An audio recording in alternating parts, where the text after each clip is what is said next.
And so we settle in. You can feel your body beginning to grow heavy in the most pleasant way. In our time together tonight, there is nothing to examine, nothing to understand, only the gentle rhythm of a story. A story about a fever that wasn't a fever, a dance that wasn't a celebration, and a city on the very edge of reason.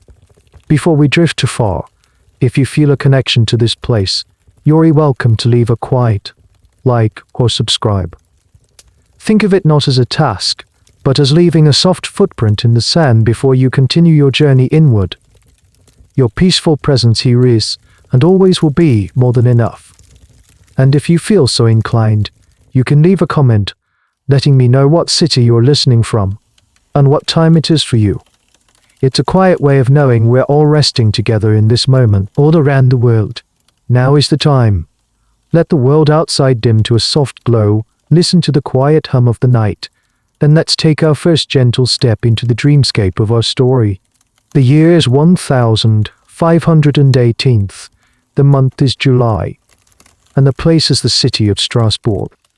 Right now, Yuri's standing in one of its narrow, cobblestone streets.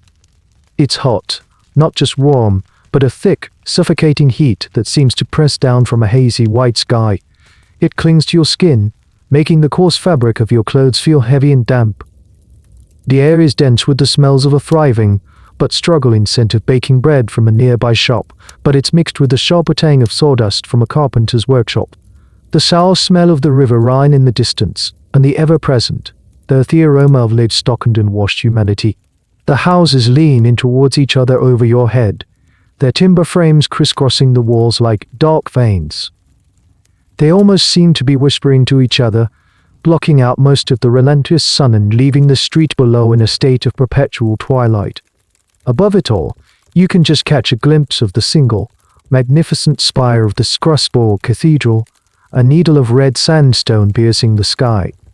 It's a constant reminder of God's presence, or perhaps his judgment.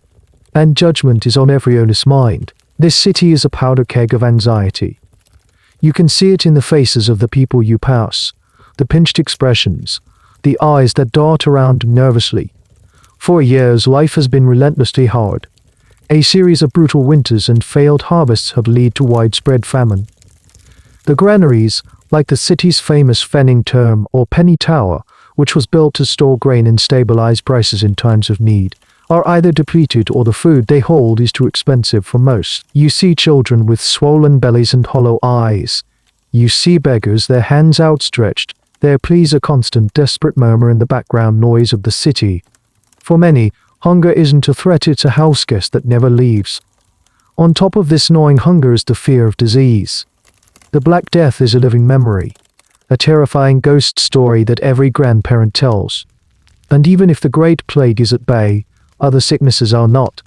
Leprosy, smallpox, the dreaded sweating sickness, they are all specters haunting the edges of daily life. Every cough in a crowd, every unfamiliar rash, sends a jolt of fear through the community. And as if that weren't enough, there's a new kind of anxiety brewing, a spiritual one. Just last year, a German monk named Martin Luther nailed a list of complaints to a church door a few hundred miles away. The news has trickled down to Strasbourg, carried by merchants and travelers. It's a dangerous and exciting whisper. Are the church's ways truly God's ways? Are the indulgences they sell to shorten your time in purgatory a holy sacrament, or just a fundraising scheme? You feel the tension between the old faith and the new questions. It creates a deep, spiritual insecurity. People are terrified for their immortal souls. Historians still debate the precise severity and timeline of the famines that preceded 1518, arguing over crop yield records and tax documents. But for you standing on this street, the academic debate is meaningless. You can see the proof of the hardship in the thinness of your neighbor's arms, and he writ in the weakness of his voice. The stress isn't a historical footnote, it's a physical weight on your shoulders. It's the heat, the hunger, the fear of damnation, all rolled into one oppressive feeling. The city is wound tight, like a clock spring. Everyone is waiting for something to happen, for something to break. They just have no idea how strange that break is going to be. For now, though, it's just another sweltering afternoon. A blacksmith's hammer rings in the distance. A dog barks. The city hums with a nervous, fragile energy. You turn a corner onto a quieter, this remarkable lane, one of 100 just like it. The air is still. The shadows are deep. It seems, for a moment, like a pocket of peace in a troubled world. It is here, on this very ordinary street, that our story truly begins. It is from this pocket of peace that the first unnatural sound emerges. It's not loud. It's just a soft, rhythmic scuffing. Scuff, shuffle, scuff. The sound of leather shoes on dusty cobblestones. You turn towards it, your curiosity piqued. And that's when you see her. A woman has just stepped out of the doorway of one of the tall, narrow houses. She is unremarkable in every way. Dressed in the simple, dark clothes of a burgher's wife, her hair is mostly hidden under a plain coif. Her face is etched with the same fatigue and worry you see all over Strasbourg. Her name, you'll later learn, is Frau Roffier, and right now, she's the sole author of that strange, shuffling sound. She takes a step, then another. But it's wrong. It's not the purposeful stride of someone heading to the market, nor the slow meander of someone enjoying the shade. It's a jerky, hesitant movement. A lurch forward, a slight stumble to the side. Her arms, at first limp by her sides, begin to lift, not in a graceful arc, but as if being pulled by invisible, clumsy puppet strings. Her head is tilted, her eyes wide, but they aren't looking at anything in particular. They seem to be focused on some middle distance that only she can see. For a moment, you assume she's drunk. It's the middle of the day, but hardship drives people to strange comforts. Or perhaps she's had a fit, a seizure of some kind. You watch, half in concern, half in morbid curiosity, expecting her to either collapse or collect herself and hurry away in embarrassment. But she does neither. The shuffling solidifies into a rhythm. Her feet begin to lift and fall, lift and fall. Hers also twists. Her arms swing. There is no music. There is no joy. There is only this silent, relentless motion. You are watching a person dance against their will. Her face, which was at first of sheer panic. It's in the way her eyes dart back and forth. It's in the faint sheen of sweat that breaks out on her brow, despite the shade. She looks like someone who has woken up inside a nightmare and is desperately trying to claw her way out, but her own limbs will not obey. Historians, of course, can't even seem to agree on her name. Most sources land on Troffier, but others suggest Trafa, or even that she was nameless in the initial chronicles, simply referred to as a woman. It's a small, dusty detail, but it reminds you that the foundations of even the most bizarre stories are built on fallible human record-keeping. What is certain, however, is that on this hot day in July, she started to dance. You remain frozen, watching this deeply private struggle play out in the most public of spaces. A few minutes pass. The dance doesn't stop. It doesn't even slow. If anything, it becomes more frantic. Her breathing is ragged now, coming in audible gasps. Her simple shoes are not made for this. The soft leather scuffs and scrapes, and you can see a fine layer of dust puffing up around her ankles with every jarring step. This is the strange, almost forgotten detail about the start of the plague, its sheer loneliness. Before the crowds, before the music, before the panic, there was just one woman, trapped in a prison of her own body, dancing for an audience of no one. You can't help but wonder what was going through her mind. Was she terrified? Was she in pain? Was she praying for it to stop? Her husband, you hear later, begged her to cease, pleaded with her, but she couldn't. She was no longer in control. The minutes stretch into an hour. The sun shifts, and a sliver of bright, hot light now falls across her twisting form. The sweat on her face glistens. Still, she dances. The sheer physical endurance is astounding and terrifying. And slowly, you become aware that you are no longer the only one watching. A window creaks open above you. A face peeks out, then another. A neighbor, on his way home, stops dead in the street, his mouth slightly agape. A small child, chasing a hoop, halts and points a curious finger. The silent, solitary dance is about to get an audience. The private horror of Frau Roffier is about to become a public spectacle. and the powder keg of Strasbourg, stressed and strained and fearful, has just been lit by the most unlikely of sparks, a pair of dancing feet. The afternoon sun begins its slow descent, painting the sky in shades of orange and purple. But on the cobblestone street, the dance continues. The shadows of the leaning houses stretch and merge, swallowing the lane in a deep gloom, but Frau Roffier is still moving. She is a silhouette now, a frantic shape against the darkening backdrop of the city. For a full day, she dances. Then another, and another. You can't fathom the physical toll. This is not a graceful waltz or a joyous jig. It is a grueling, non-stop marathon of motion. Her body is a machine that has been switched on and cannot be turned off. Her feet, in their soft leather shoes, must be a raw, throbbing agony. You imagine the skin breaking, the dust and grime of the street working its way into the open sores. Every step, every twist must send a searing shock of pain up her legs. Her clothes are soaked through with sweat, clinging to her skin. Her face, when you can catch a glimpse of it in the fleeting torchlight from a passing watchman, is a mask of pure exhaustion. Her eyes are glassy and unfocused, her lips are cracked and dry. She doesn't speak, she doesn't cry out. The only sounds are the rasp of her own breathing and the relentless, maddening scrape of her feet on the stone. How does she not collapse? This is a question that even modern science struggles to answer fully. The human body is not designed for this. Days of continuous, strenuous activity without rest, without proper hydration, without sustenance, should be impossible. Yet, here she is. A medical anomaly performing for a growing, bewildered audience. Some historians have speculated that the dancing wasn't a constant, high-intensity frenzy. They suggest it might have been more of an uncontrollable twitching or jerking with periods of less intense movement.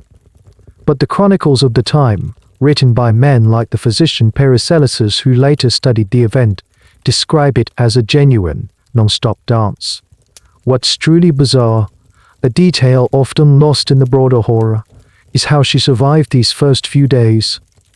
Her husband and neighbors, it's said, tried to intervene. They brought her water, but she couldn't seem to stop moving long enough to drink properly, spilling most of it down her front. They offered her bread, but she would just dance away from them, her body rejecting any attempt at stillness. They were witnessing the complete override of the most basic human instinct, self-preservation and the need for rest. You watch as her body becomes a testament to this internal war. She is visibly thinner. Her movements, while still constant, have become more ragged. The initial jerky energy has been replaced by a kind of desperate, automatic momentum, like a spinning top that is slowly, inevitably, running out of force but is compelled to keep turning. Her arms flail, her head lolls from side to side. It's a puppet dance, and the puppeteer is cruel. The night offers no respite. While the city sleeps, she dances. The watchmen making their rounds stop and stare, holding their lanterns aloft. The light catches the wildness in her eyes, the utter depletion of her frame. They are men used to seeing the grim side of city life, drunks, brawlers, thieves, but this is something else entirely. This is an alien kind of suffering. It is quiet, it is personal, and it is profoundly disturbing. By the fourth day, the spectacle has transformed her from a person into a local phenomenon. She is no longer just Frau Roffier, the wife of so-and-so. She is the dancing woman. People point the way to her street. They come to stare, to whisper. Is it a demon? Is it a divine punishment for a hiddenness? Is it a strange new sickness sent to plague their already suffering city? The academic debate over the cause, fungus, stress, or something else is centuries away. For now, in the flickering torchlight, there are only questions and a growing collective fear. The sight of her is terrifying not just because of her personal agony, but because of what she represents, a loss of control. In a world that felt increasingly chaotic and frightening, the one thing you believed you owned was your own body. Terrifying demonstration that even that could be taken away from you without reason or warning. Her silent, solitary marathon was an omen, and the entire city was holding its breath, waiting to see what it foretold. By the end of the first week, the street where Frau Roffier dances is no longer a quiet residential lane. It has become an unofficial theater, The atmosphere is thick with a strange brew of fear, pity, and a kind of fascinated revulsion. You find yourself drawn back, day after day, not because you want to be, but because you can't quite believe it's still happening. A crowd now lines the narrow street from dawn until dusk. They stand in quiet, watchful groups, their faces a mixture of emotions. There are housewives, their market baskets forgotten at their sides. There are apprentices, shirking their duties, their masters be damned. There are merchants, their brows furrowed, and even a few off-duty city guards, their professional composure rattled by the sheer strangeness of it all. The crowd creates its own ecosystem. Children too young to grasp the horror sometimes dart out and mimic the woman's jerky movements for a moment before being snatched back by a horrified parent. People whisper theories to each other in low tones. "It's a curse," says one man, his eyes wide. "She must have offended one of the saints." A woman next to him shakes her head, pulling her shawl tighter despite the heat. "No, it's a demonic possession. Look at her eyes. There's nothing human left in them." This is a point historians often emphasize in an age before germ theory or modern psychology. The supernatural was not a fringe theory, it was the most logical explanation. For the people of Strasbourg, the world was alive with invisible forces, angels, demons, saints, and spirits that directly interfered in human affairs. A woman dancing uncontrollably wasn't a medical case, she was a spiritual battleground. The mood of the crowd shifts throughout the day. In the mornings there's a kind of grim, dutiful watchfulness. In the heat of the afternoon, tempers fray. People argue about the cause, about what should be done. Should the priests be called for an exorcism? Should she be restrained for her own good? But no one dares to get too close. There's an invisible circle of fear around her, a bubble of terrifying mystery that keeps everyone at a safe distance. As evening falls, the atmosphere grows more sinister. The shadows deepen and the flickering lamps and torches cast long, dancing shadows of their own.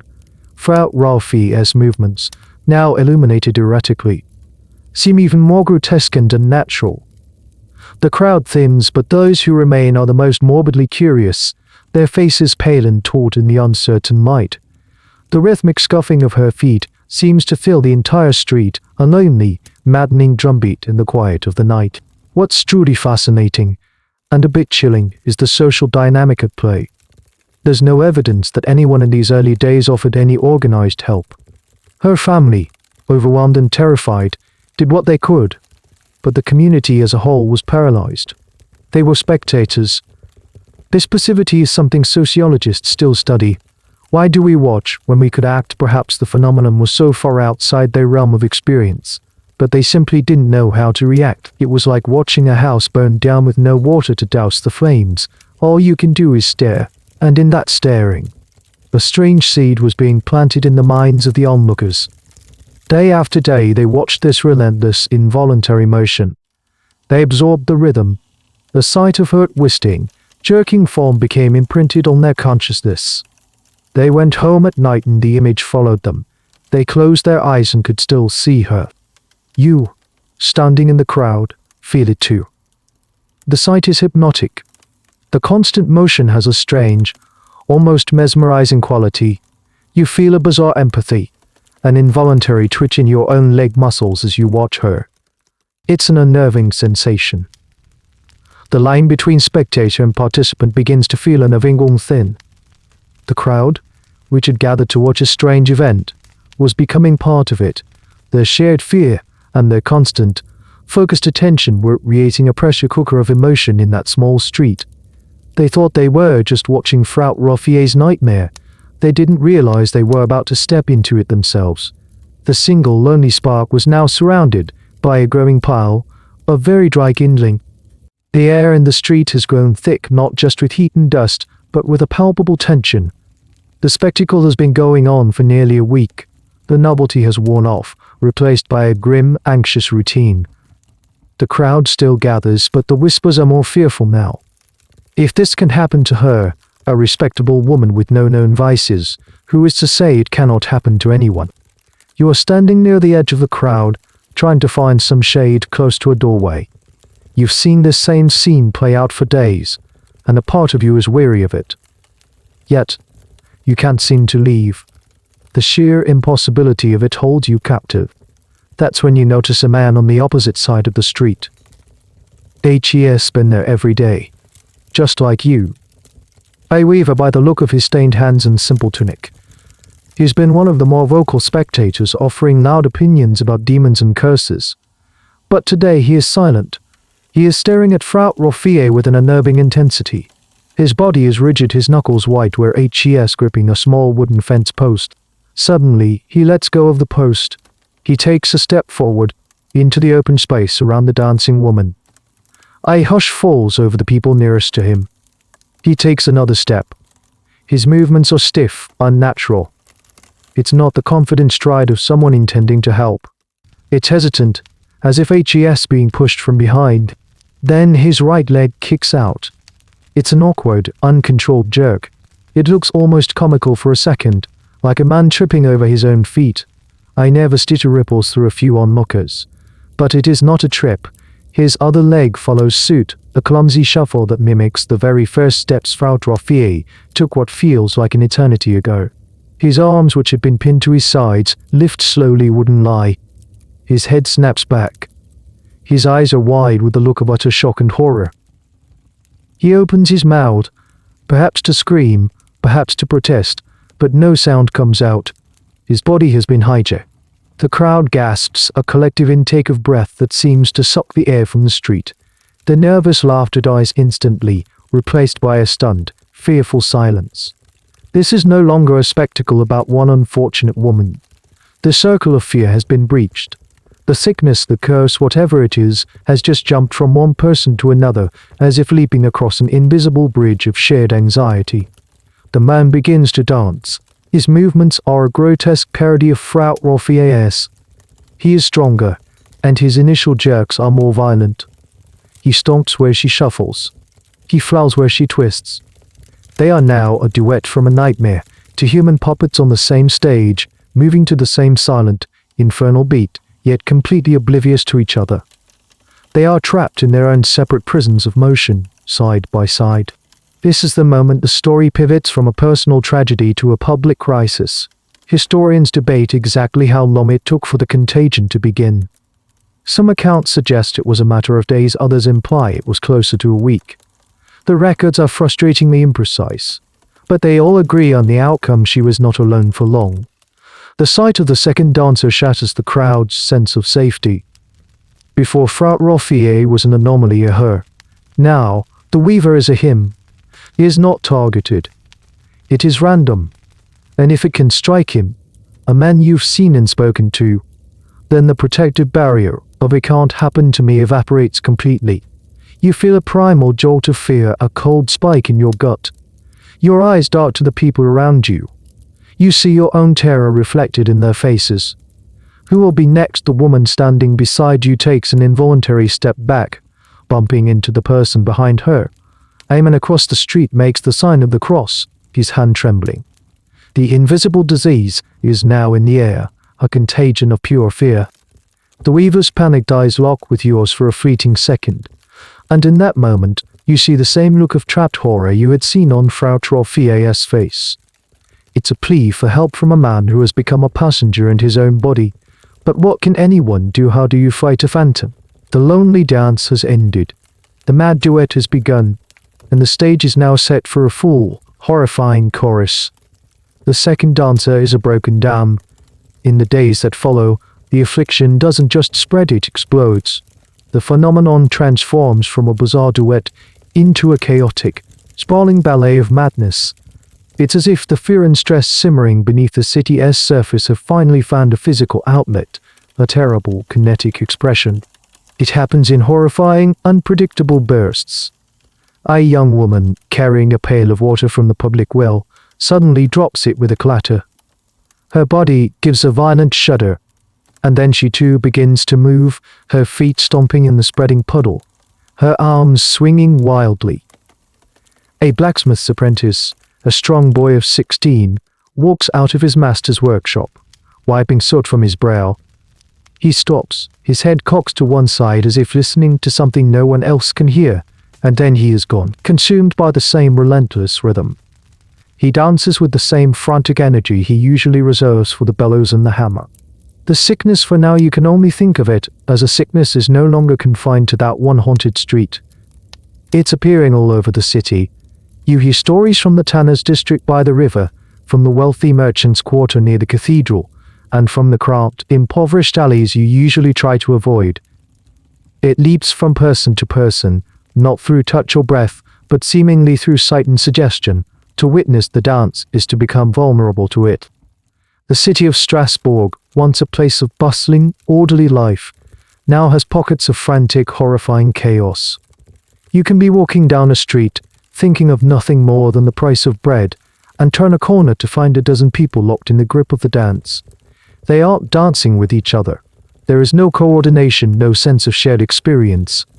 Each person is an island of frantic motion, their bodies twisting and jerking independently, sometimes crashing into each other with dull, sickening thuds before lurching away again, their private rhythm uninterrupted. By the end of the week, the number of dancers has swelled from to more than 30. A week after that, some chronicles claim the number is climbing towards 100.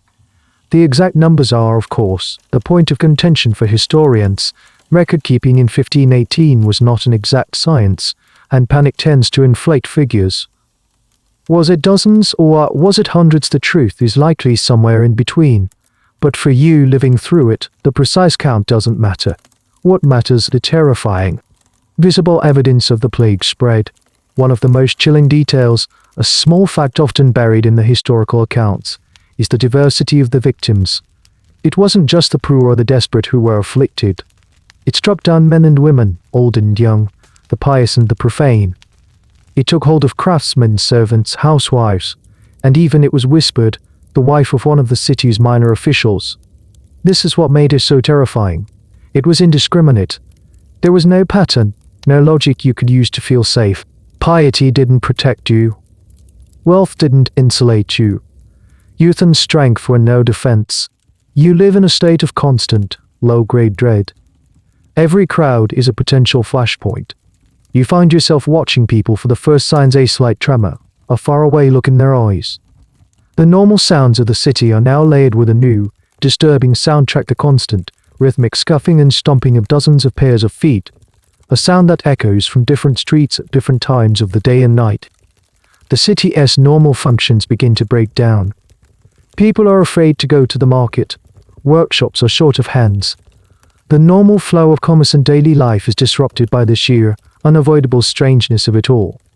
How can you haggle over the price of cabbage when, just a few feet away, a group of your fellow citizens are dancing themselves towards collapse?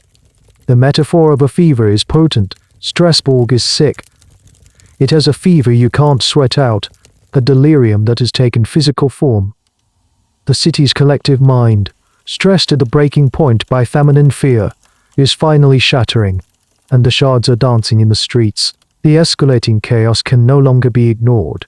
What began as a local curiosity, then a neighborhood problem, has now become a full-blown civic emergency.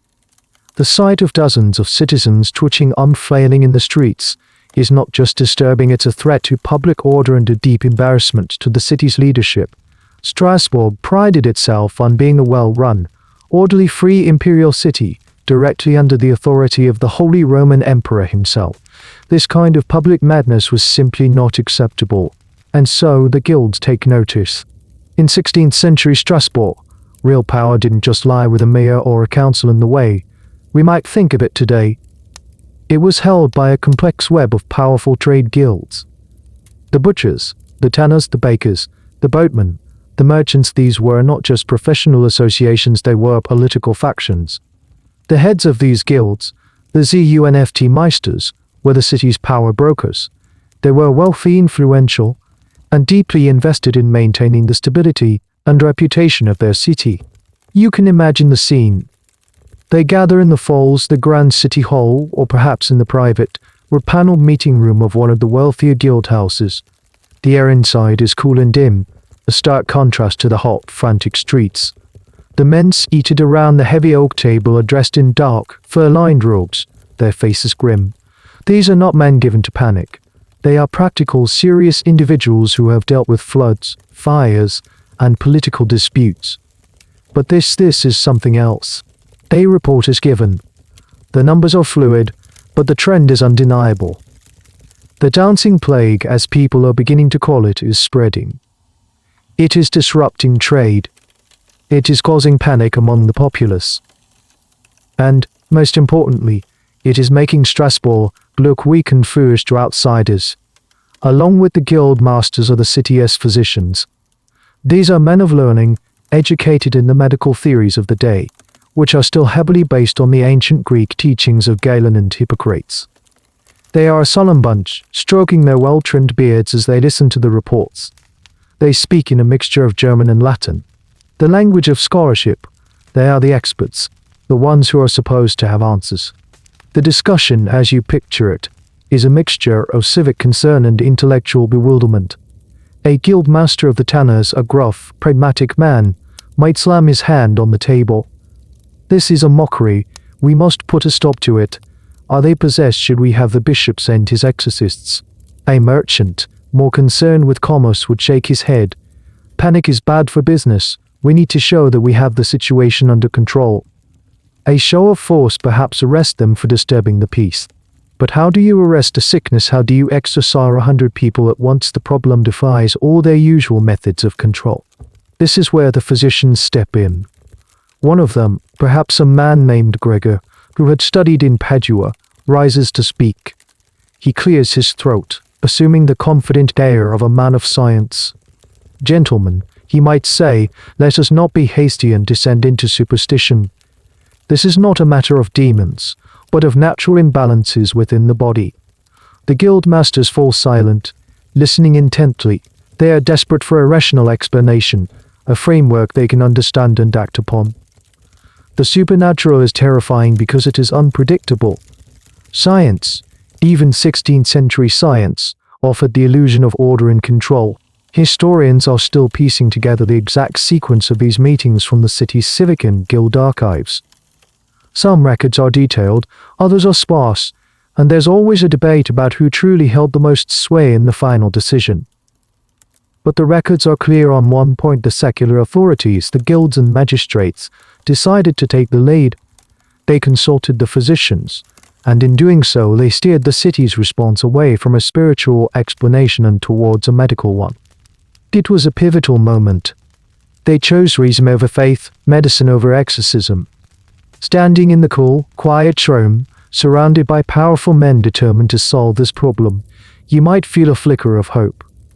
Finally, the experts are involved. They will find a logical, sensible solution. It is a hope that will prove to be tragically, catastrophically misplaced. Their logical, sensible solution would turn a crisis into a disaster. The physicians of Strasbourg, standing before the worried city leaders, project an aura of calm authority. In a world riddled with anxieties, they are the men of reason. They have books, they have theories, and they have Latin terms that sound impressively scientific, and they have a diagnosis. Gentlemen, the lead physician announces, his voice echoing slightly in the grand hall. After careful consideration of the symptoms, we have concluded that this is not a supernatural affliction. It is a natural illness. The cause is hot blood. Hot blood. To your 21st century ears it sounds absurd, like something from a fantasy novel. But in 1518, this was cutting-edge medical science. The prevailing theory of health was humorism, an idea that had dominated Western medicine for over 1,000 years. It proposed that the human body contained four essential fluids, or humors: black bile, yellow bile, phlegm, and blood. Each humor corresponded to an element: earth, fire, water, air, and a quality: cold, hot, moist, dry. A healthy person had these four humors in perfect balance. Sickness was simply the result of one of them being out of whack, too much of it, or it being too hot, cold, dry, or wet. The physicians explained their reasoning. The summer has been unusually hot and dry. This external heat, they argued, has caused the blood in the dancers' bodies to become overheated and agitated. This hot blood then travels to the brain, causing a delirious fever, a kind of frenzy that compels the limbs to move. The dancing, therefore, is not the disease itself but a symptom the body's desperate, instinctual attempt to burn off the excess heat and sweat out the fever. You can almost see the guild masters nodding in slow understanding. It makes a strange kind of sense. It connects the sickness to the weather, something tangible and observable. It provides a physical cause, not a demonic one. It's a diagnosis that is blessedly free of moral judgment. The dancers are not sinners, they are simply sick. It's a neat, tidy explanation that fits perfectly within their worldview. The historical record on this specific diagnosis is quite clear. Chroniclers of the time, such as the famous alchemist and physician Paracelsus, and later writers who compiled the city's history, all mention this hot blood theory as the official medical opinion. It was the consensus of the city's educated elite. What's fascinating and slightly comical in a dark way is the certitude with which they proclaimed it. There was no "we think" or "it's possible that." They knew.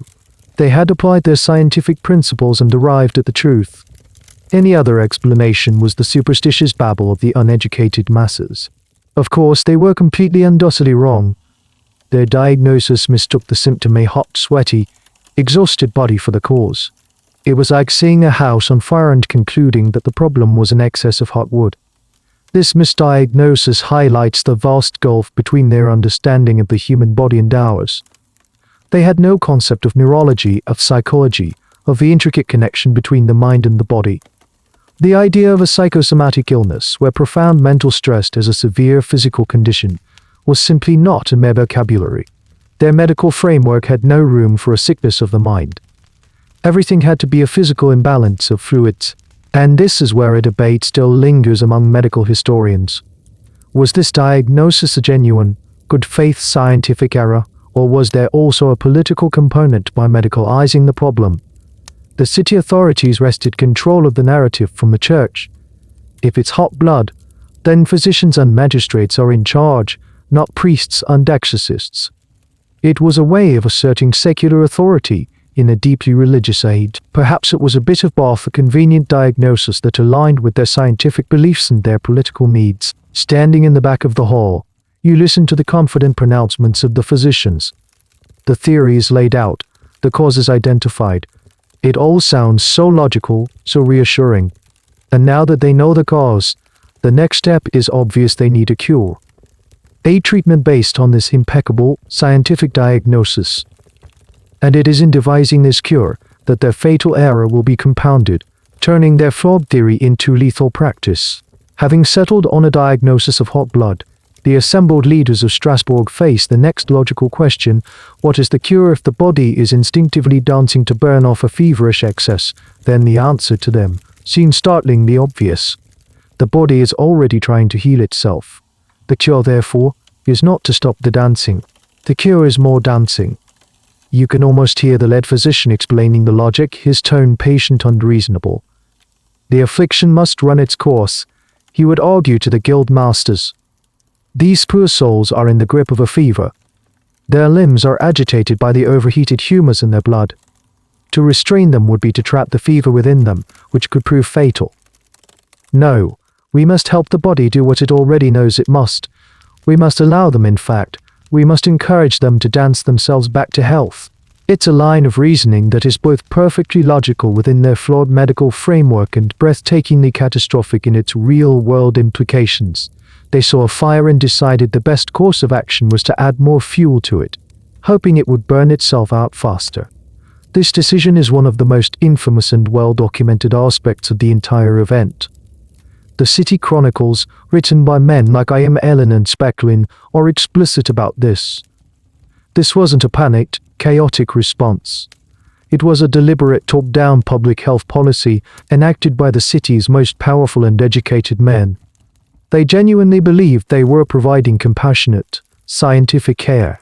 You have to put yourself in their shoes for a moment to grasp the sheer confidence behind this decision. Imagine a modern town council being told by a panel of a dozen esteemed doctors that the cure for a mysterious ailment is, say, to have everyone hop on one foot. It sounds insane to us, but the guildmasters of Strasbourg didn't see it that way. They were deferring to their experts. They were choosing a medical solution over a superstitious one. And so the order goes out. The dancers are not to be restrained. They are not to be locked away. Instead, they are to be given space and opportunity to continue their frantic movements until the hot blood cools and the fever breaks. It is prescribed therapeutic dancing. The tragedy of this moment is profound. The authorities had a choice. They could have pursued other humoral treatments. The standard cure for hot blood was often bloodletting, a dangerous and dubious practice in itself, but one that at least would have enforced stress. They could have prescribed cooling herbs or diets, but they chose the one cure that was guaranteed to exacerbate the problem in the most lethal way possible. They took people who were already on the verge of collapse from sheer exhaustion and sentenced them to more of the same. A fascinating, and often overlooked, side of this is the public reaction. Did anyone object? Did any of the dancers' family members protest, saying that their loved one needed rest, not a prescription for more frantic movement? The records are largely silent on this, focusing on the official decisions. It's a frustrating gap for historians. We are left to assume that the authority of the guilds and the physicians was so absolute that any dissent was either silenced or simply not recorded. In the face of such a bizarre and terrifying phenomenon, people were so desperate for any solution that they clung to the one offered by their leaders, no matter how counterintuitive it seemed. This academic debate isn't about whether the decision was made, it clearly was. It's about the social dynamics behind its acceptance. Was it blind faith in authority? Was it a collective shrug of desperation? Or did some people actually believe it might work? You, standing on the edge of the crisis, now see the full, horrifying shape of the city's plan. You've watched these people dance for days. You've seen the exhaustion etched onto their faces, the raw, bleeding state of their feet. You know, on a gut level, that the one thing they need is to stop. And you have just learned that the city's official policy is to make sure they don't. The stage is literally being set for the next. The stage is literally next, and most deadly, phase of the plague. In its attempt to heal, is about to become the dancer's executioner. The city's official prescription for more dancing is not just a passive recommendation, it becomes an active, organized civic project. If the dancers need to dance, then the city will provide them with the best possible venues to do so. The authorities, with a kind of dreadful, misplaced efficiency, swing into action. The first step is to clear space. The narrow, crowded cobblestone streets where the dancing began are deemed unsuitable. They are too confined, too uneven. Dancers could trip, or worse, their frantic movements could be impeded, trapping the hot blood inside them. They need open, dedicated areas. And so, you watch in disbelief as work crews are dispatched to two of the city's most prominent public spaces. One is the grain market, a wide, open-air square that is usually bustling with vendors and shoppers. The stores are ordered to be cleared, the merchants sent home. The entire economic heart of the city is temporarily shut down and repurposed as a therapeutic dance floor. The other location is even more symbolic. The authorities commandeer the hall of the Shoemakers Guild, one of the most powerful and respected guilds in Strasbourg. This is a large enclosed space, a place of commerce and civic pride. Its heavy doors are thrown open, its tables and benches hauled out into the street. It is transformed from a center of craftsmanship into a holding pen for the afflicted. This is a detail that modern historians find both fascinating and horrifying. The city wasn't just tolerating the dancing, it was actively facilitating it. The level of organization is chilling. It speaks to a deep-seated belief in their terrible diagnosis. They weren't just hoping this would work, they were investing significant public resources into making it happen. But they didn't stop at just clearing spaces. They decided to improve them. A bizarre and fateful order was given to construct a large wooden stage in the center of the grain market. You see carpenters, men who normally build houses and furniture, now hard at work erecting this strange platform. The sound of their hammers and saws rings through the square, a steady, purposeful beat that seems grotesquely out of place. The stage is not for a play or a festival. It is a medical facility, a dance stage for the damned. The idea is to elevate the dancers, to give them a smooth, dedicated surface to perform their prescribed therapy, all under the watchful eye of the public and the city's officials. You stand at the edge of the square, watching the structure take shape. It's a surreal sight. Around you, the city is in a state of panic and confusion. People are sick, people are scared. And in the middle of it all, the authorities are building a stage. It is a monument to their misunderstanding, a wooden testament to a fatal error. The debate among historians here is not about the existence of the stage. The chronicles are quite clear on this point. The debate is about the motive. Was it purely a medical decision, as it appeared on the surface, or was it also a form of social control by corralling the dancers into a few designated areas? The authorities could contain the chaos. They could keep the main thoroughfares clear for commerce and travel. It turned the frightening, random outbreaks into a managed, observable spectacle. It was a way of putting a frame around the madness, of making it seem less threatening, even if the cure itself was lethal. You see the dancers being led, and in some cases herded from the side streets where they were first afflicted towards these new, official dancing zones. Some are so exhausted they have to be propped up by family members or city guards, their feet still shuffling, their bodies still twitching, even as they are half carried through the streets. They are brought to the newly cleared guild hall in the open-air market square. The healthy citizens of Strasbourg are now invited, implicitly, to come and watch. It's a public health initiative and a grotesque piece of theatre rolled into one. The city, in its infinite wisdom, has decided to turn the play into a performance. And as the final nail is hammered into the stage, everyone waits for the next part of the prescription to arrive. The stage is built. The public squares are cleared. The dancers, a growing troop of bewildered, exhausted citizens, are gathered in these designated zones. But the city's leaders look upon the scene and feel that something is missing. The dancers' movements are erratic, spastic, and uncoordinated. If they are to effectively dance out their fever, perhaps they need some encouragement.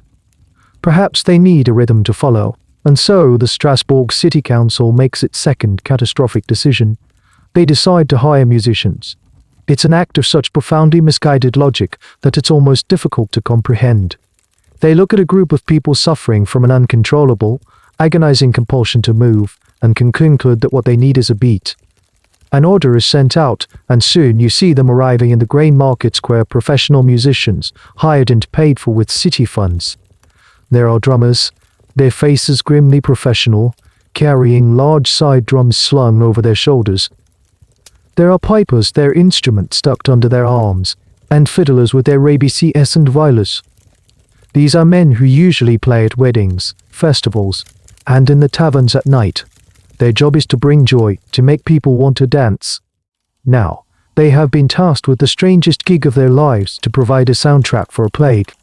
You watch as they climb onto the newly built wooden stage, looking down at the twisting, writhing crowd below. There's a moment of hesitation. A drummer exchanges an uneasy glance with a piper. What music does one play for the damned? There is no sheet music for this. Then, on a signal from a city official, the first beat is struck. A slow, steady thump-thump-thump from a drum. A piper raises his instrument to his lips and a reedy, mournful tune begins to snake its way across the square. The music is not joyful. It is a work song for a job no one wants to do. Its purpose is not to entertain, but to regulate, to provide a constant, inescapable tempo for the dancers to follow. The effect on the afflicted is immediate and horrifying. Their chaotic, individual movements begin to align, drawn in by the gravitational pull of the beat. Their flailing becomes a more uniform stomping. Their heads, which had been lolling randomly, begin to nod in time with the music. The musicians, perhaps believing they are genuinely helping, pick up the tempo. The beat becomes faster, more insistent.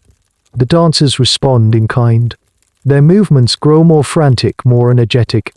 They are puppets, and the city has just handed the strings to the drummers. This detail, the hiring of musicians, is not a flight of fancy. It's explicitly mentioned in the historical records of the time. The chronicler Daniel Specklin, writing a few decades later but with access to the city's archives, noted that the authorities provided drums and fifes and even paid strongmen to hold the exhausted dancers up so they could continue to move to the music. It was an organized, funded, and horribly systematic effort. A little-known and truly bizarre footnote to this is what historians call the choromaniac stage. Evidence suggests that in some cases, healthy dancers were hired to dance alongside the afflicted, presumably to model the correct way to dance out the fever. It's an almost unbelievable detail. Imagine a hospital today hiring actors to cough next to pneumonia patients to show them how to expel the illness. The debate among historians on this point revolves around the psychology of the musicians and the hired helpers. Did they believe in the cure, or were they just taking a paying job in a city where work was scarce? Did they feel pity for the dancers, or fear? Did any of them, after days of playing for the collapsing crowd, begin to feel the same strange compulsion in their own limbs? The records don't say. They only tell us what happened, not how it felt to be the one providing the beat for the dance of death. You stand in the square, the relentless music pounding in your ears. It's a grotesque carnival. The sun beats down. The dust from dozens of stomping feet rises in a choking cloud. The air is filled with the smell of sweat and fear, all set to a maddeningly constant tune. The city's cure is in full swing, and the bodies are about to start breaking. The heart of Strasbourg has been transformed into a macabre festival. The grain market, once a symbol of life and sustenance, is now a swirling vortex of human misery set to the relentless beat of pipes and drums. What the authorities intended as a controlled, therapeutic environment has become a carnival of collapse. You are there, a face in the crowd that rings the square. The spectacle is magnetic and repulsive. It's impossible to look away. The wooden stage is the epicenter. On it, the hired musicians play on, their faces slick with sweat, their expressions ranging from boredom to horror. They are the engine of this nightmare, and they cannot stop, because they are being paid not to. Below them, on the dusty ground of the square, is the core group of dancers. There are perhaps 100 of them now, maybe more. The numbers are a blur. They are a single, heaving mass of humanity. The music has unified them, forcing their chaotic, individual agonies into a semblance of a collective dance. They stomp and twirl, their movements a horrifying blend of energy and exhaustion. The sun is merciless. It beats down on the square, with no shade to offer respite. The dancers' faces are flushed to deep, unhealthy red a sight that probably encouraged the physicians, who saw it as proof of their hot blood theory. Their hair matted to their scalps. Their eyes are the worst part. They eyed vacant and utterly without recognition. They are here, but they are also somewhere else, lost in a place of pure, physical compulsion. You start to notice the details, the small, awful signs of bodies breaking down. Their feet are no longer just sore. You see people dancing on raw, bleeding stumps. The dust of the square has turned to a reddish-brown mud around their steps. Some have lost their shoes entirely, their bare feet slapping against the hard-packed earth, a wet, percussive sound that is almost drowned out by the drums. Dehydration is setting in. Lips are cracked and black. Tongues are swollen.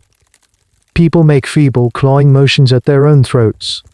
Family members at the edge of the crowd try to push forward with cups of water, but it's a futile effort. It's impossible to get close, and even if they do, the dancers, locked in their frantic motion, cannot stop to drink. They bat the cups away, their bodies slaves to the rhythm, and then the collapses begin. A woman in the center of the throng, who had been spinning with a manic energy, suddenly falters. Her legs give way, folding beneath her as if the strings holding her up have been cut. She falls to the ground in a heap of dirty linen. She doesn't move. No one stops.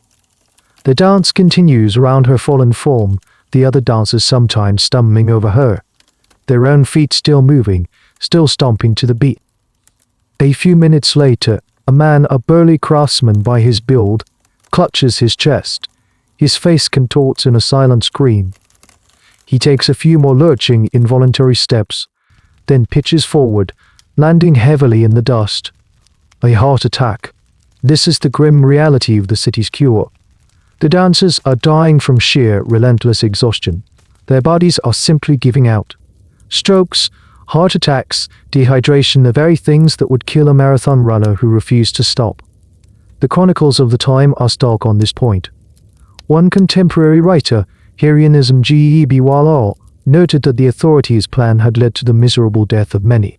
Some accounts claim as many as 15 people were eyeing each day at the height of the plague. This is where academic debate often cools, replaced by a sense of shared horror. While historians might argue about the exact number of deaths, was it dozens? Or did it reach into the hundreds? They all agree on the core fact: the well-intentioned but disastrous public health policy was lethal.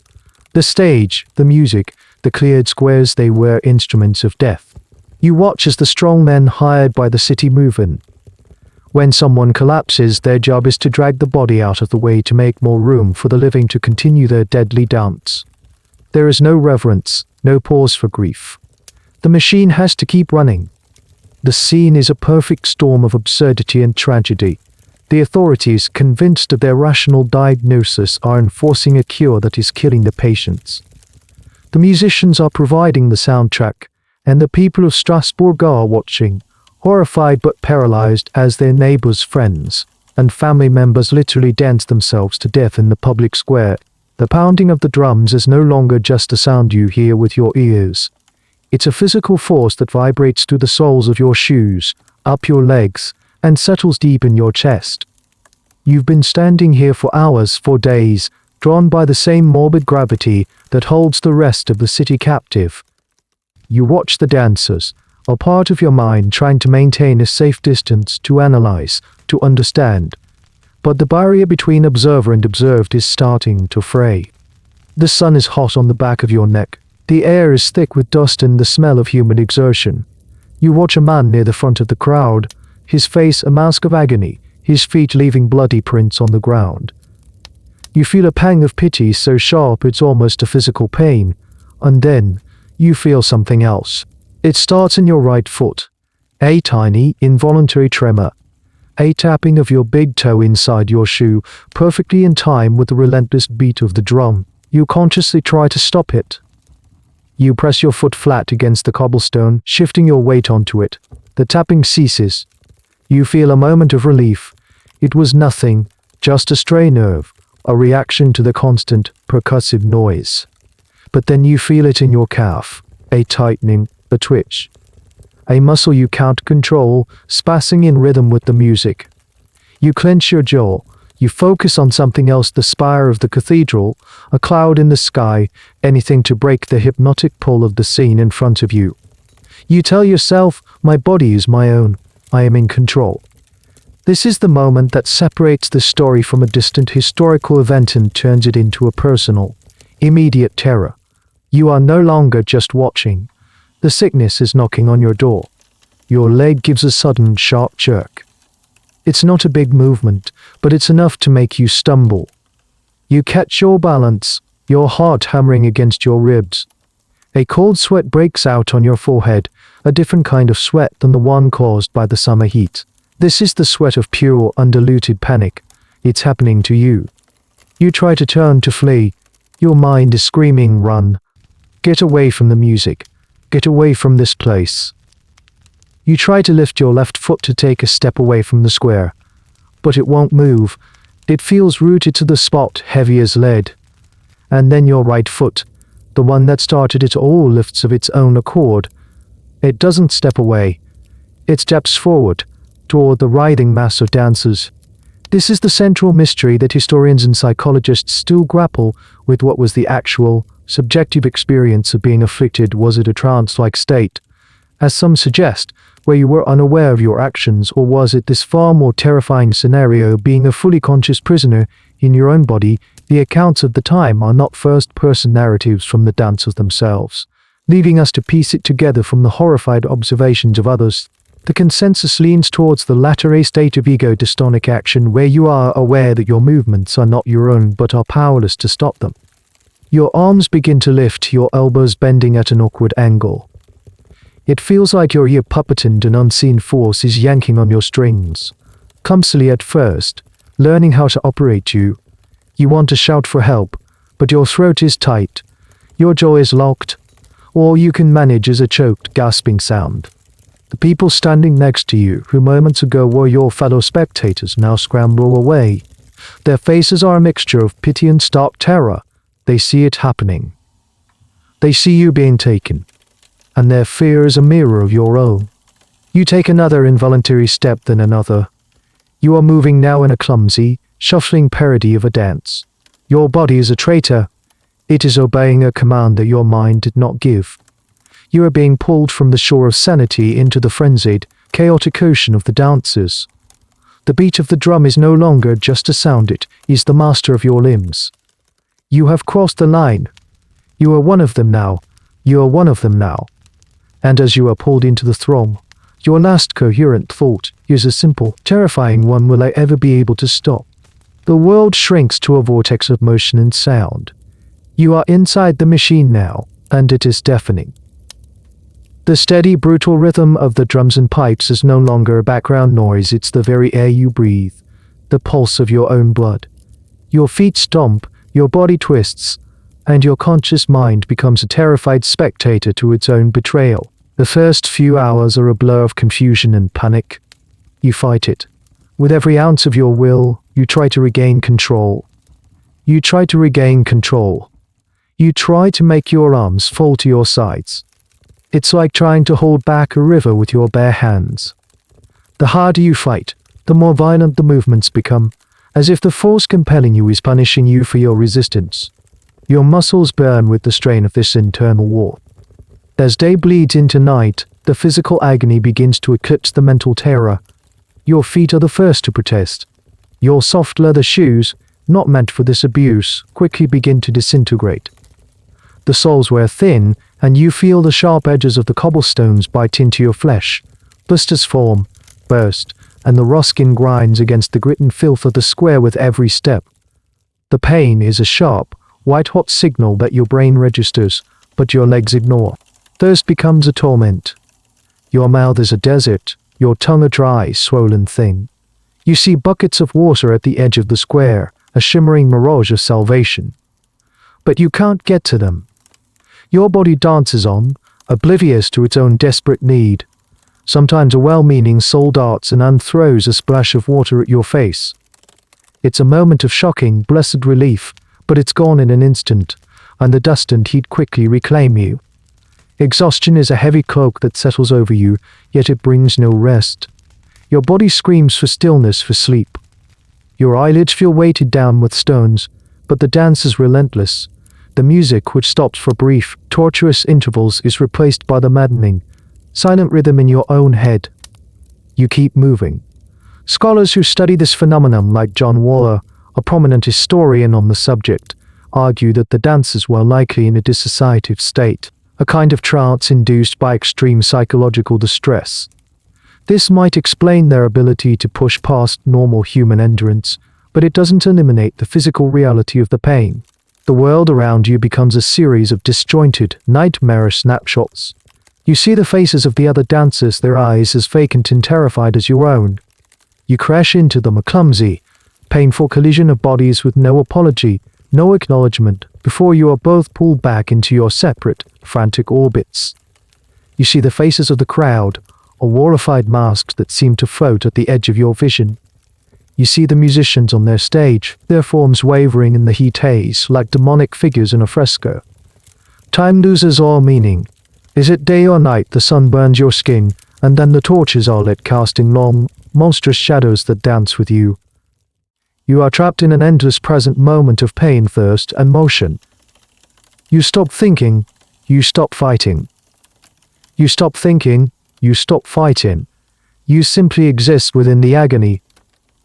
Your consciousness recedes, becoming a small trap thinkering in a corner of your own skull. One of the more obscure and debated details of the plague is the claim that some dancers experienced visions or ecstatic religious states. Some chronicles hint at this, suggesting that for a few, the ordeal might have tipped over into a kind of twisted spiritual experience.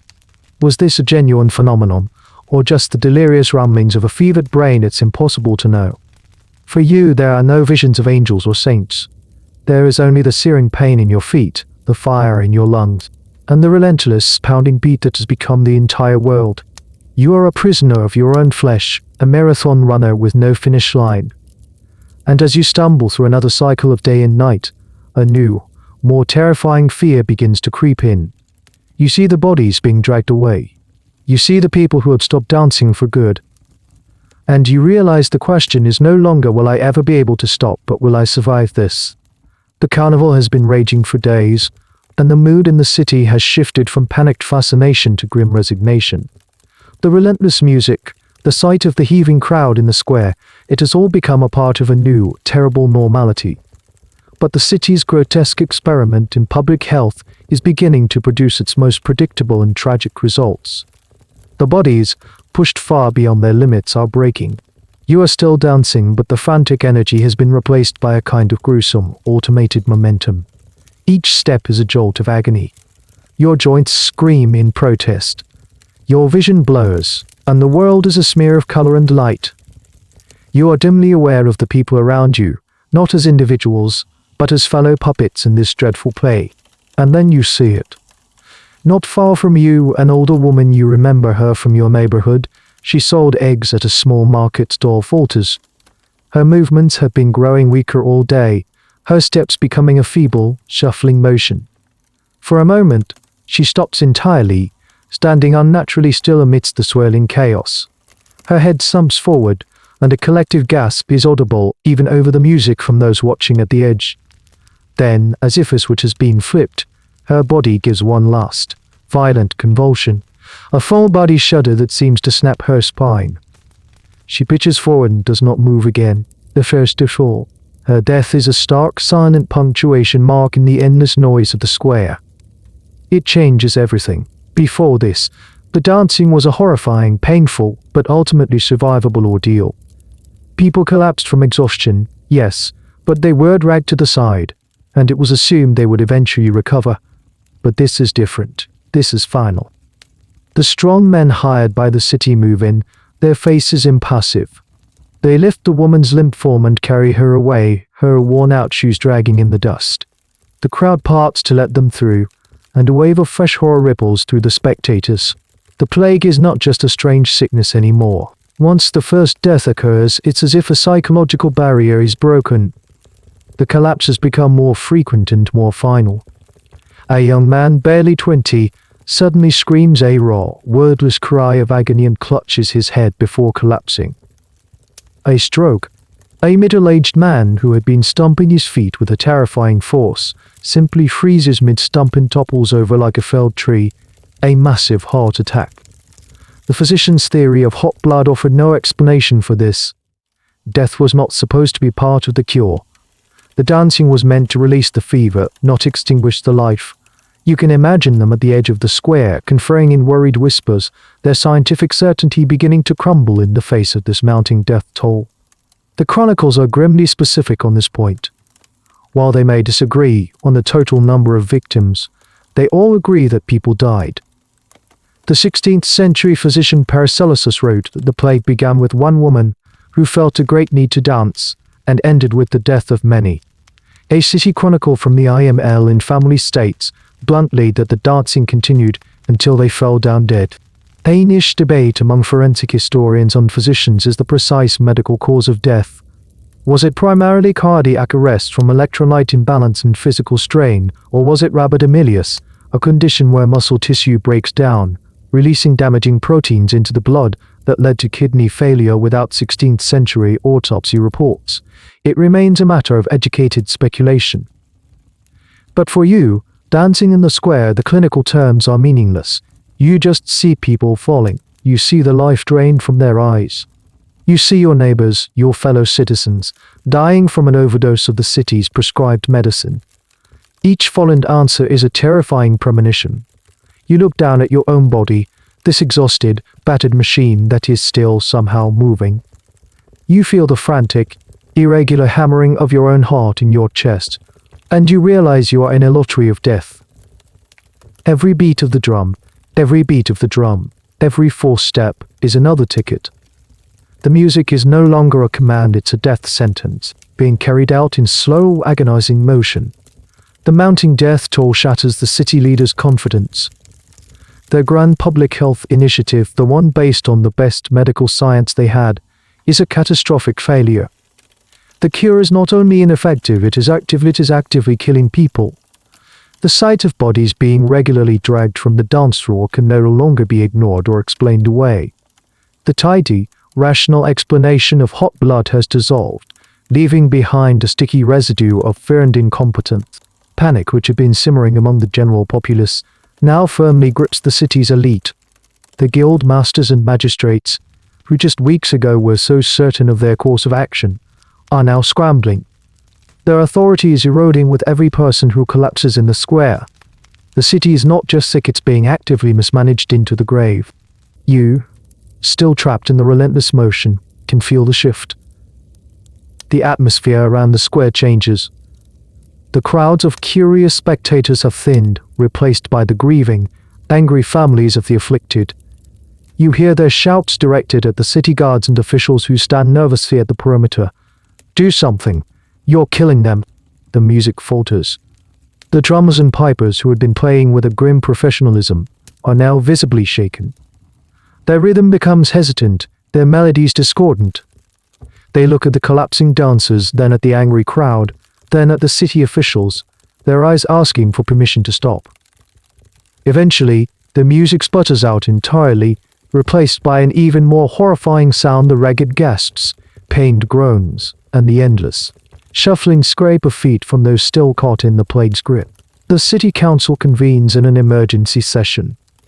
The mood is no longer one of confident problem-solving. It's one of finger-pointing and desperation. You can imagine the scene: the physicians, once the heroes of reason, are now on the defensive. They have no answers. They have no answers. Their theory has been disproven in the most brutal way possible. The guildmasters, practical men of action, are furious. Their city is in chaos. Their city is in chaos. Their people are dying, and their reputation is in tatters. This is a point historians emphasize: the rapid reversal of policy. The chronicles show a city leadership in a state of complete panic. The orders they gave with such conviction are now rescinded with frantic haste. The stage is to be dismantled. The public squares are to be cleared. The entire more dancing strategy is abandoned overnight. It's a classic case of what sociologists call a policy fiasco.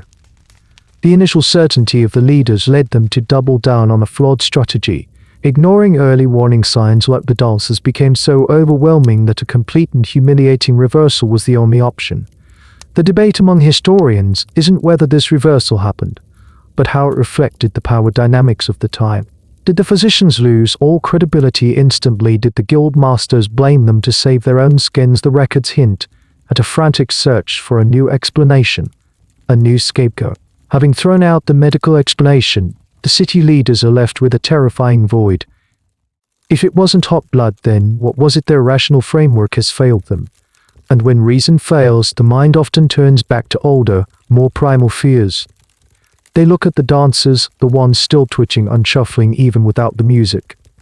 They see the madness in their eyes, the unnatural endurance, the trail of death left in their wake, and they revert to the explanation they had first dismissed as the superstition of the masses. This is not a natural illness. This is not a fever. This is a curse. This is the wrath of God, or perhaps one of his saints, visited upon this sinful city. The pendulum of opinion swings violently from the medical to the supernatural. The city's panic is about to take on a new, pious, and equally misguided direction. The dancers are no longer patients to be cured, they are sinners to be redeemed, and the treatment is about to change accordingly.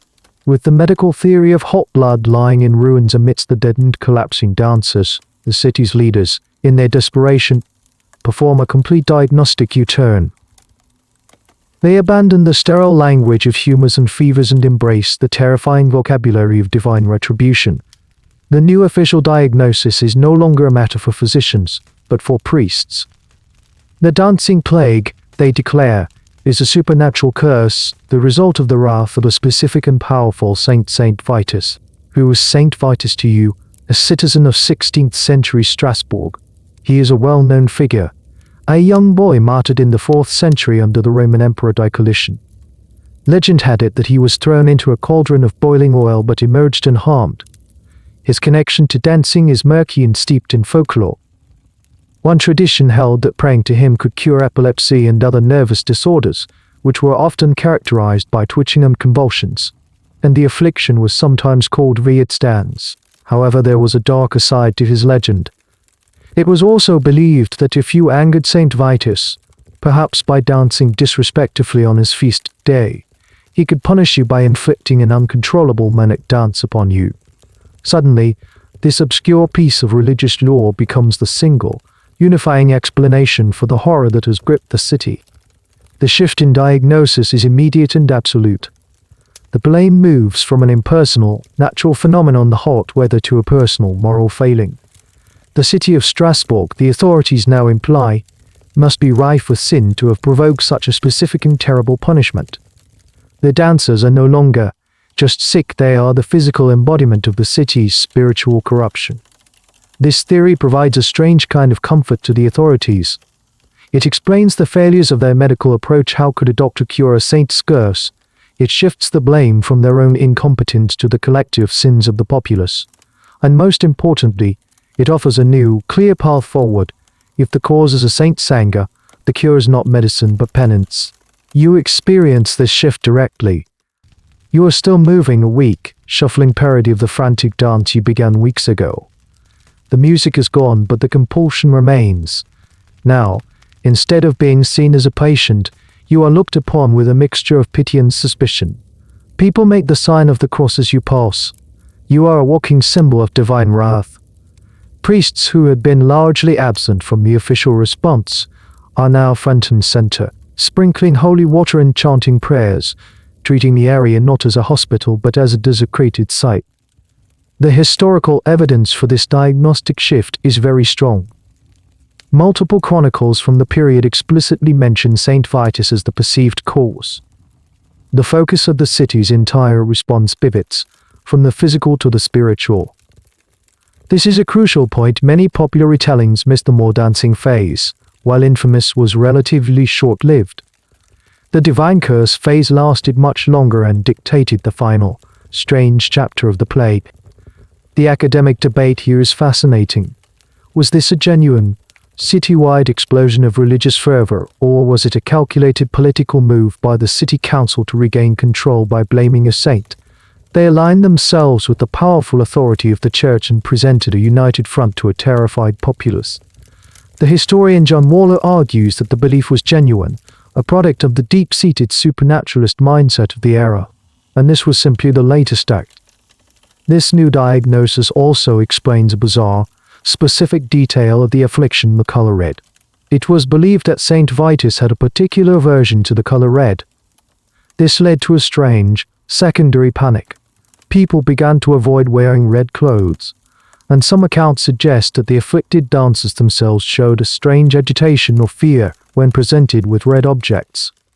Was this a genuine, psychosomatic reaction based on the prevailing belief, or just another piece of folklore layered onto the growing myth of the plague? It's one of those wonderfully weird historical details that is impossible to verify. The city is now united in a new, terrifying certainty. They know their enemy, and it is the anger of a long-dead martyr. And all their resources, all their energy, will now be focused on appeasing him. For you, the ordeal is about to enter its most surreal phase. You are no longer a patient to be treated, but a penitent to be purified. The new diagnosis, the righteous anger of Saint Vitus, demands a new, spiritual prescription. The city that just weeks ago was building stages and hiring musicians now undergoes a swift and severe moral crackdown. If the plague is a punishment for sin, then the city must purify itself.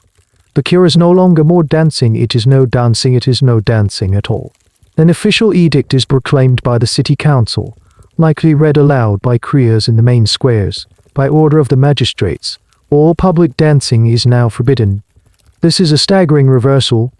The very activity that was recently prescribed as medicine is now outlawed as a potential trigger for the saint's wrath. All dance halls are to be shuttered. All festivals and celebrations are to be cancelled. But the prohibitions go further. The music that had filled the air with its relentless, maddening beat is now silenced. An order is given to ban all music within the city walls, with the sole exception of quiet, sacred hymns in the churches. The hired drummers and pipers, their grim work finally over, are dismissed and sent home. The sudden citywide silence is jarring. The only sounds of the plague now are the ones made by the afflicted themselves, the scraping of their feet, their ragged breathing, their occasional cries of pain. The authorities, in their zeal to appease St. Vitus, don't stop at music and dancing. They launch a full-scale campaign against anything that could be considered a source of sin or public immorality. Gambling is targeted. The city guards are ordered to raid the back rooms of taverns where men play dice and cards. The games are confiscated, the players fined or arrested. The city's numerous taverns and inns, places of casual sociability and potential vice, come under intense scrutiny. Curfews are imposed. The sale of strong spirits is restricted. Anything that could lead to revelry and forgetfulness, the very things that might provoke a saint who punishes with manic dancing, is to be stamped out. This period of public austerity is well documented in the city's ordinances from 1518. Historians see it as a fascinating example of how a society, under extreme stress, can swing from one extreme to another. The city went from prescribing the carnival to enforcing a quarantine of the soul. For you, still caught in the grip of the affliction, this new moral climate changes how you are treated. You are now part of a public penance. You are not just a medical case or a cursed individual, you are a living sermon on the consequences of sin. People no longer just stare, they pray for you, and for themselves. The focus is no longer on your physical suffering, but on the perceived stain on your soul. A strange, and rather obscure detail from this period is the treatment of the dancers' clothing, based on the belief that St. Vitus detested the color red. Some accounts suggest that officials would inspect the afflicted. If any of them were found to be wearing even a small item of red ribbon, a thread in their tunic, it was to be immediately removed and burned, as if it were a talisman of the devil himself. Obsessive detail shows the depth of the city's commitment to the new supernatural diagnosis. The academic debate surrounding this phase is about its effectiveness. Did this citywide penance have any impact on the plague? A modern psychologist might argue that it could have had a paradoxical effect. On one hand, the quiet and the removal of the rhythmic trigger of music might have helped calm the afflicted. On the other hand, the intense focus on sin, guilt, and divine punishment could have massively increased the psychological stress on the population, potentially making the underlying psychogenic illness even worse. It's a question with no clear answer. The city of Strasbourg is now a place of enforced piety and silence. The joyous, bustling energy of a free city has been replaced by a quiet, fearful gloom. The authorities have tried medicine and it failed. Now they are trying morality. They are trying everything they have at the problem, swinging from one fraud theory to the next. But the dancers are still dancing. And the city leaders are running out of ideas. They have one last, desperate card to play. The citywide ban on sin and music has not worked. While the chaos may be less audible, the core group of dancers, including you, are still trapped in the grips of the plague. You are weaker now, your movements more of a pathetic, continuous shuffle than a frantic dance, but you cannot stop. The city's leaders, having failed with both medicine and morality, are at their wits' end. Their city is still sick, and their authority is in tatters. They decide on a final, desperate measure. If the people cannot be cured in Strasbourg, they must be sent to the source of the cure itself. The plan is to organize a forced pilgrimage. The destination is a remote shrine high in the Vosges Mountains, a rugged, forested range not far from the city. There, in a secluded valley, lies a small chapel dedicated to none other than St. Vitus. It was a place known for miraculous cures, a place where the saint's power was believed to be at its most concentrated. Then the only hope is to go directly to his holy place and beg for his forgiveness in person. It is a logistical and humanitarian nightmare. The remaining dancers, numbering perhaps 50 or more, are in no condition to walk. They are malnourished, dehydrated, and suffering from grievous injuries to their feet and legs. They are in a state of profound, unending exhaustion. To force them on a journey of many miles, over rough terrain, seems like a death sentence. But the city is desperate to be rid of them. The continued presence of the dancers is a constant, visible reminder of the council's failure and of the city's lingering curse. And so the order is given. Wagons are commandeered, large, rough, wooden carts normally used for hauling grain or timber. They are brought to the squares where the last of the dancers are shuffling and twitching. You are rounded up.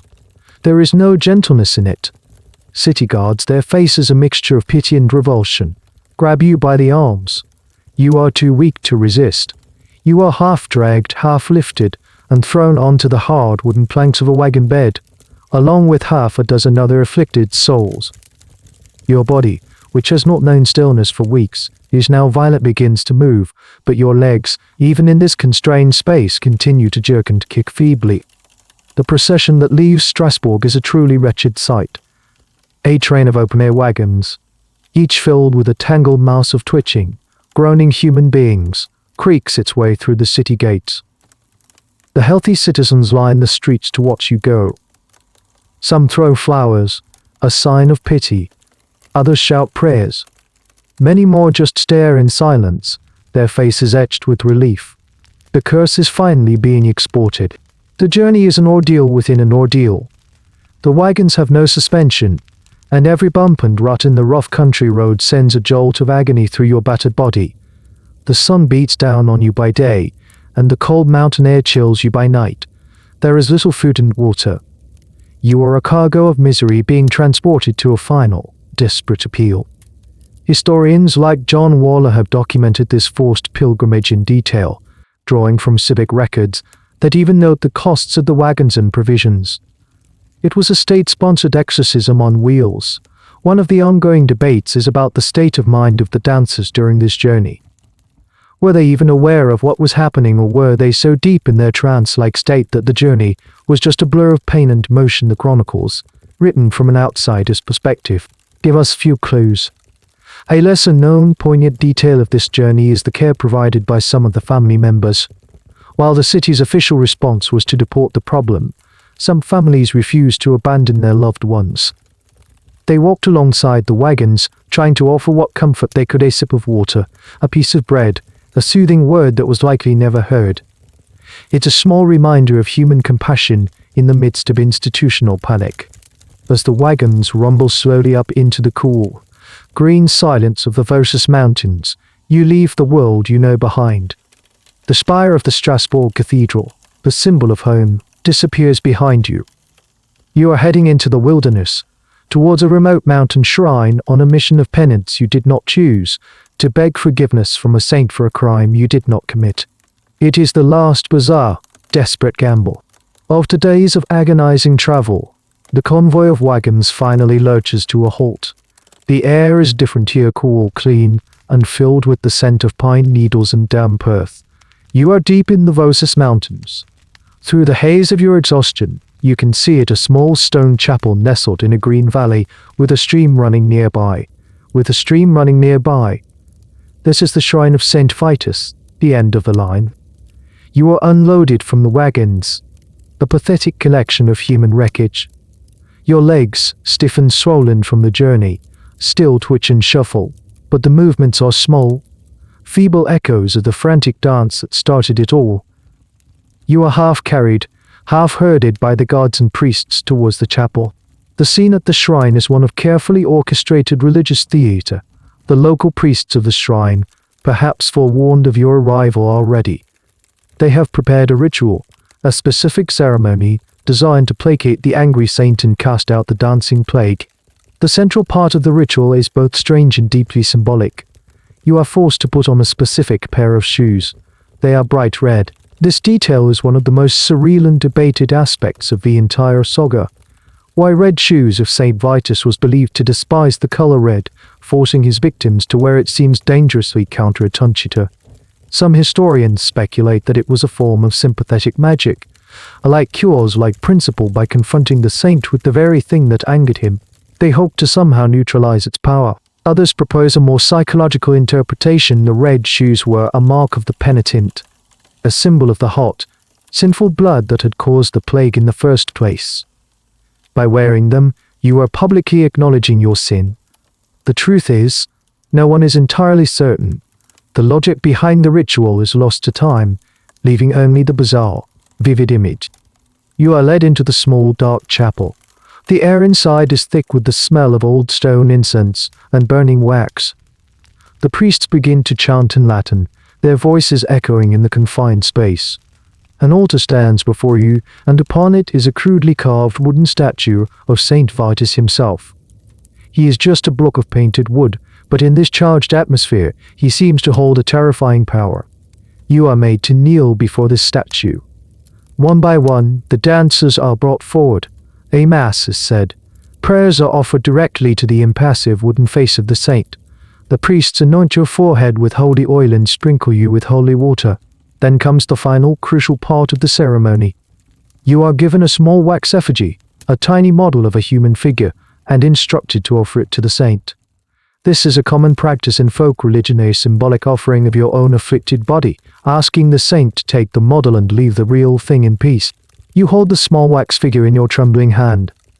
You are told to pray, to beg for forgiveness, to renounce the sins that brought this curse upon you.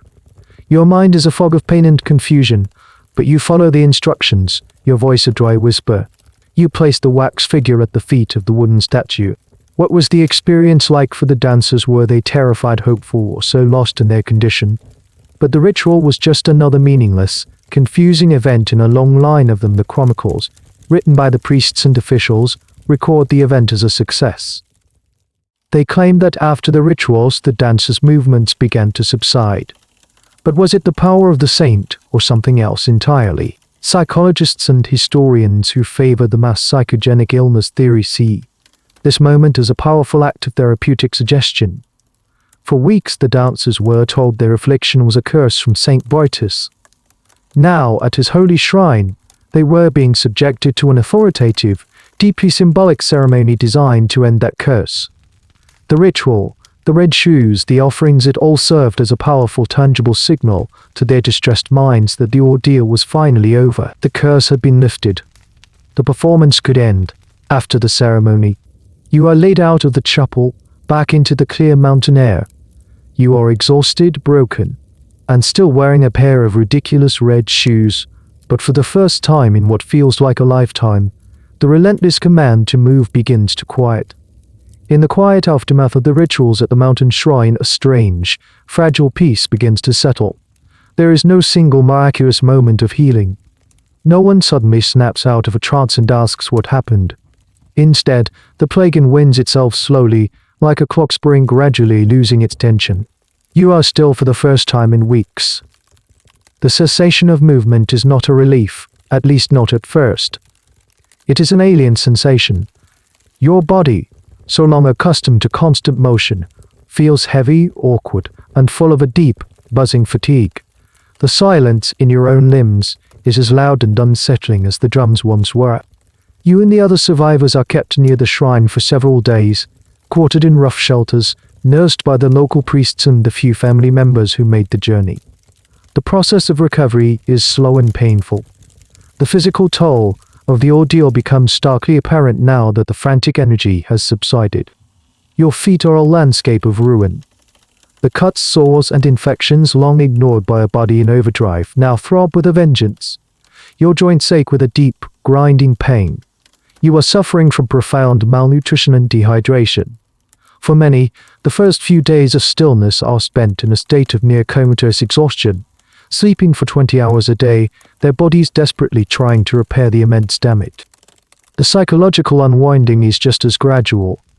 As the fog of delirium lifts, it's replaced by a disorienting confusion. Gaps appear in your memory. You have disjointed, nightmarish flashes of the events, the crowds, the music, the falls, but no coherent narrative. It's like waking from a long, terrible fever dream. You look at the faces of your fellow survivors, recognizing them not as dance partners, but as neighbors and acquaintances from a life you can barely remember. The chronicles of the time, particularly those written from a religious perspective, portray this period as a straightforward miracle. Saint Vitus, his anger appeased, had shown his mercy. The pilgrims were cured. The end, but modern historians paint a more complex picture. The cure was likely a combination of powerful factors.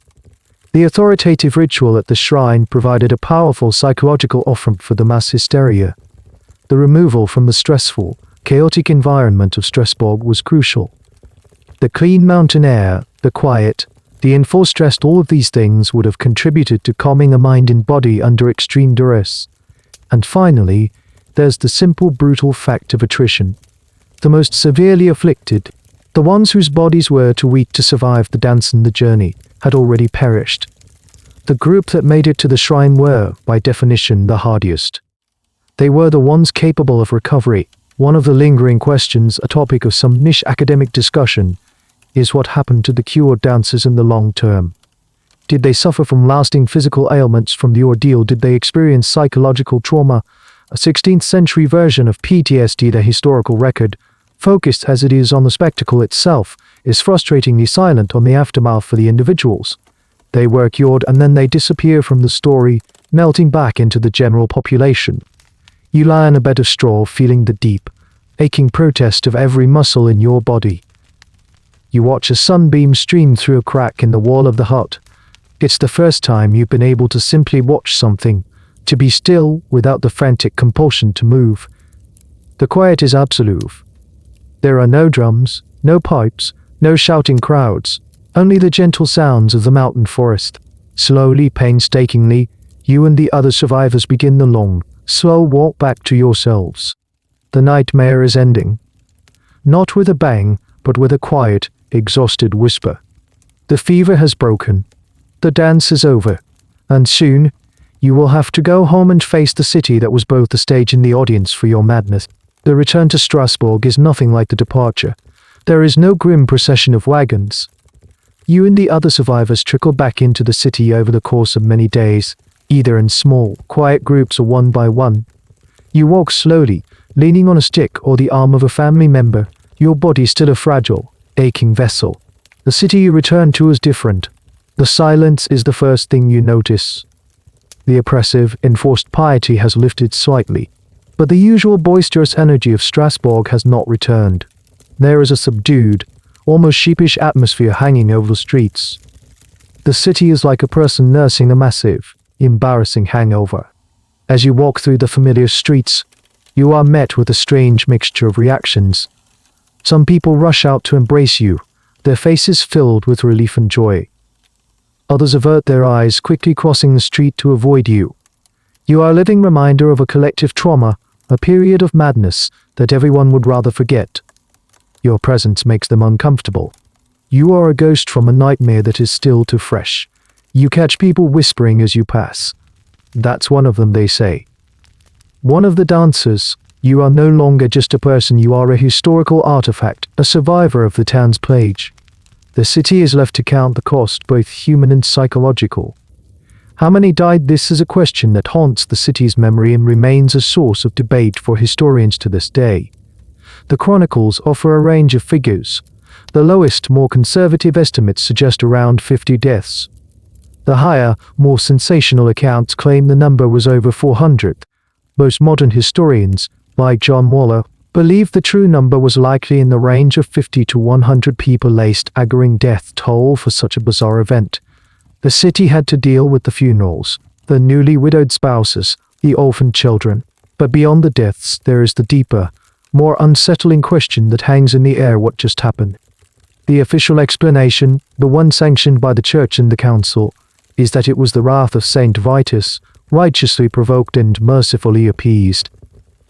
This narrative is comforting. It provides a neat, supernatural box to put the whole messy affair in. It allows life to return to normal. But you, and the other survivors, know it's not that simple. You remember the feeling of your own limbs betraying you. You remember the terror of being a prisoner in your own body. Was that really a saint's curse, or was it something else, something from within? The city is left with a legacy of confusion. The physicians, their hot blood theory so thoroughly discredited, have lost a great deal of prestige. The city council, having presided over two disastrously wrong cures, is eager to move on. The easiest thing to do is to simply stop talking about it. The dancing play becomes a kind of public secret, a deeply traumatic event that is collectively suppressed.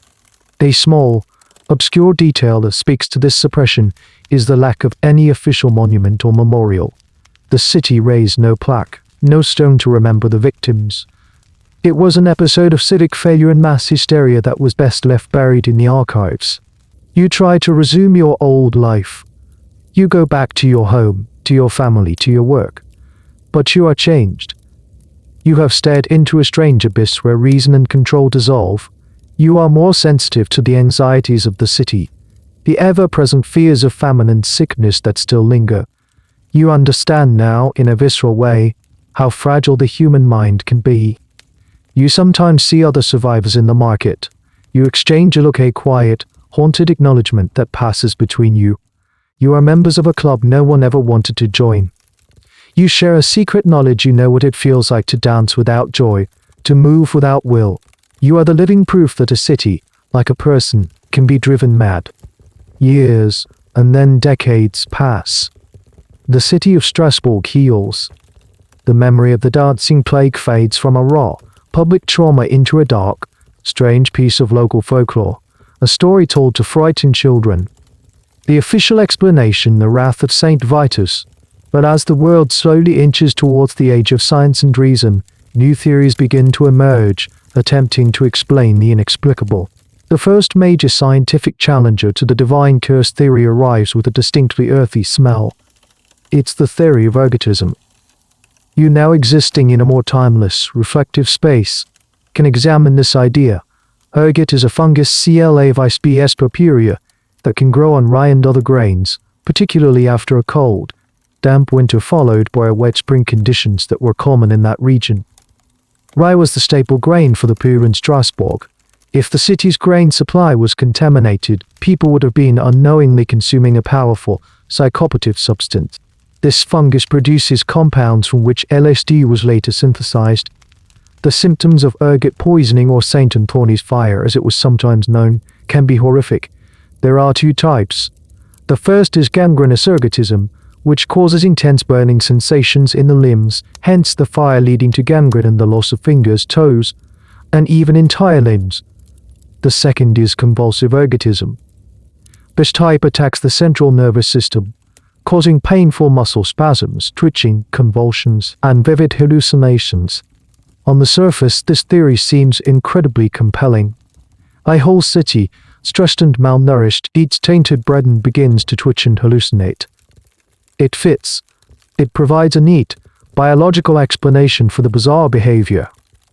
For much of the 20th century, this was the leading scientific theory for the 1518 event and other smaller dancing manias reported in medieval Europe. However, as you look closer, the theory begins to show some serious cracks. While ergotism causes muscle spasms and convulsions, the symptoms don't quite match the descriptions of the Strasbourg plague. The chroniclers described the victims as dancing coordinated, if frantic, movements that continued for days. Ergot-induced convulsions are typically more rigid and spastic, not the kind of sustained, rhythmic motion that could be mistaken for a dance. It's hard to imagine someone in the throes of a severe ergot-induced seizure being able to remain on their feet for a week. Furthermore, the scale of the outbreak is problematic for the ergot theory. For hundreds of people to be affected, the contamination of the grain supply would have had to be massive and widespread. Yet, ergot poisoning also causes other, less ambiguous symptoms, like gangrene and digestive distress, which are conspicuously absent from the detailed accounts of the dancing plague. The chronicles mention dancing, exhaustion, and death by heart attack, not blackened limbs or violent sickness. Perhaps the most damning evidence against the ergot theory is the nature of the cure. The pilgrimage to the shrine of Saint Vitus. The rituals, the red shoes, these things seemed to work. The dancing subsided. If the cause was a chemical poison in the city's food supply, how could a religious ceremony in the mountains possibly have cured it? The cure points towards a psychological cause, not a biological cause, not a biological one. This is where the academic debate has been fiercest. For decades, supporters of the ergot theory argued that perhaps a specific, unknown strain of the fungus was responsible, one that produced primarily psychoactive effects without the gangrenous ones. They suggested the numbers were exaggerated and the descriptions of dancing were imprecise. However, the consensus among most modern historians, including specialists on the topic like John Waller, has now firmly shifted away from the ergot hypothesis. They argue that while it's a tidy explanation, it simply doesn't fit the specific, peculiar facts of the case. So you are left with a compelling but ultimately flawed explanation. The idea of a city being poisoned by its own bread is a powerful narrative, but the ghost of the Dalsing plague refuses to be so easily contained within a neat scientific box. The mystery lingers. If it wasn't a saint, and it wasn't the bread, then what was it? Having set aside the wrath of a saint and the poison of a fungus, you arrive at the theory that most historians and psychologists embrace today. It's an explanation that is, in many ways, more subtle and more disturbing than either of the others. The theory is that the dancing plague of 1518 was a case of mass psychogenic illness, also known as mass hysteria. This isn't a diagnosis that dismisses the suffering. It doesn't mean the illness was all in their heads or that the dancers were faking it. It means the suffering was real, the physical symptoms were debilitating, and the deaths were genuine. But the cause was not external. The cause was the mind itself, cracking under an unbearable weight of stress and manifesting that distress in a bizarre physical form. Let's revisit the scene Strasbourg in 1518. You are there, feeling the crushing weight of the city's anxieties. Famine is not a distant threat, it's a gnawing reality. Disease is an ever-present fear, with the memory of the Black Death still casting a long shadow. And on top of all this, a profound spiritual crisis is brewing. The Protestant Reformation has begun to shake the very foundations of faith, leaving people terrified for their immortal souls. The world feels unstable, dangerous, and utterly outside of your control. This is the fertile ground in which mass psychogenic illness can take root. It often occurs in communities under extreme, inescapable stress, and it often begins with a single, triggering event. Enter Frau Trophée. One woman, perhaps more susceptible than others, begins to exhibit a strange, physical symptom of her own profound distress and uncontrollable twitching dance. In the hyper-anxious, superstitious environment of Strasbourg, her personal crisis becomes a public spectacle. People watch her for days. They see her agony, but they also see a physical expression of the very same terror and helplessness they feel inside. Her dance becomes a template. It offers a strange, unconscious script for how to behave when the mind can no longer cope. The illness spreads not by a germ, but by social contagion. People, already at their breaking point, witness the dance in their own minds, in a desperate act of psychological release, adopt the same symptoms. They fall into a dissociative state, a kind of trance, where the conscious mind loses control of the body. This theory neatly explains many of the plague's strangest features.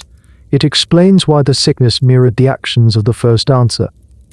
It explains why it could spread to people who had no physical contact with each other, but who simply witnessed the event. And crucially, it explains why the cures, both the disastrous musical cure and the final, successful ritual cure, had such a powerful effect. The music and the stage didn't cure the hot blood, but they did reinforce the trance state. The authorities, by validating the dance as a real phenomenon, gave it legitimacy and power, essentially giving people permission to join in. Conversely, the pilgrimage to the shrine of Saint Vitus worked because it was a powerful piece of psychological theater.